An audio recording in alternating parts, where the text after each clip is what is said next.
তারেক রহমান দেশে আসলে ক্ষমতার ভারসাম্য আমি আগেও বলেছি একেবারেই মানে ইউটার্ন নেবে 180 ডিগ্রিতে।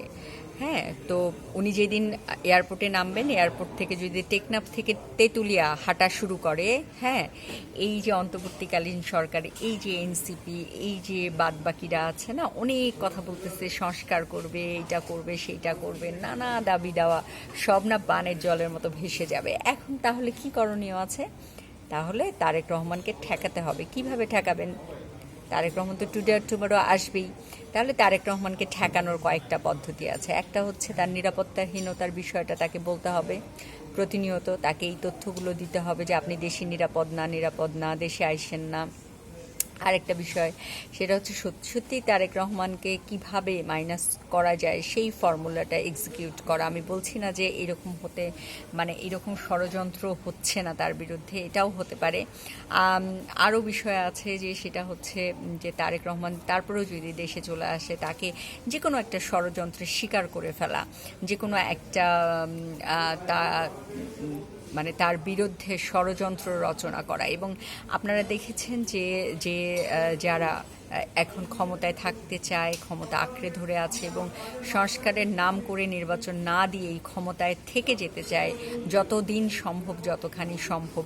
তো তারা কি ধরনের ষড়যন্ত্রকারী, এটা আমার মনে হয় যে দেশের মানুষ একটু একটু করে হলেও উপলব্ধি করতে পারছে।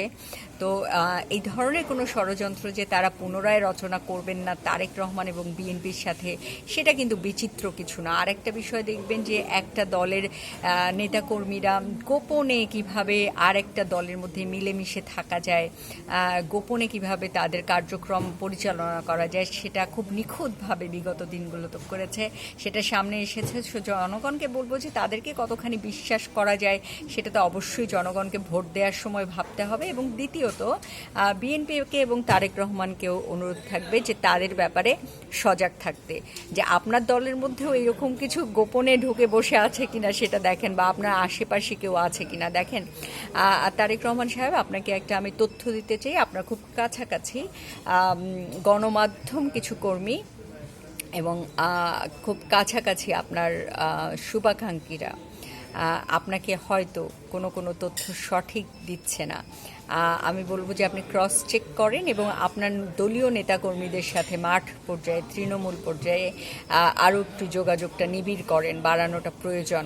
কারণ তথ্য আসলে যদি একটা দুইটা মাধ্যম থেকে পাওয়া যায়, সেক্ষেত্রে অনেক সময় হতে পারে সেই তথ্যটাকে যদি ম্যানিপুলেট করে আপনাকে দিতে চায়, সেটা ভুল তথ্য হতে পারে বা অপতথ্য হতে পারে, যেটার উপর বেস করে হয়তো আপনার সিদ্ধান্ত সঠিক নাও হতে পারে। সেক্ষেত্রে তৃণমূলের একদম পরীক্ষিত নেতাকর্মীদের সাথে আপনার যোগাযোগটা বাড়ানো প্রয়োজন বলে আমি মনে করি।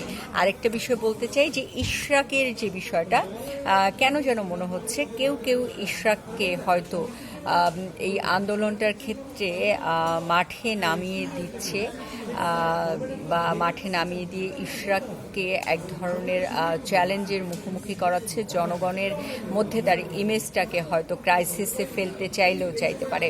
যদিও আমি জানি না, আপনাদের দলীয় সিদ্ধান্ত নিশ্চয়ই ইশরাক এটা করছে, তারপরেও কিছু জায়গা ভাবনার আছে। আপনার সোশ্যাল প্ল্যাটফর্মে বিএনপির বিপক্ষে, নির্বাচনের বিপক্ষে ব্যাপক প্রচারণা আছে। তারেক রহমান সাহেব এবং বিএনপির প্রতি আমার অনুরোধ থাকবে, এগুলোকে কিভাবে প্রিভেন্ট করবেন এখন থেকে আপনাদের সেটা ভাবতে হবে।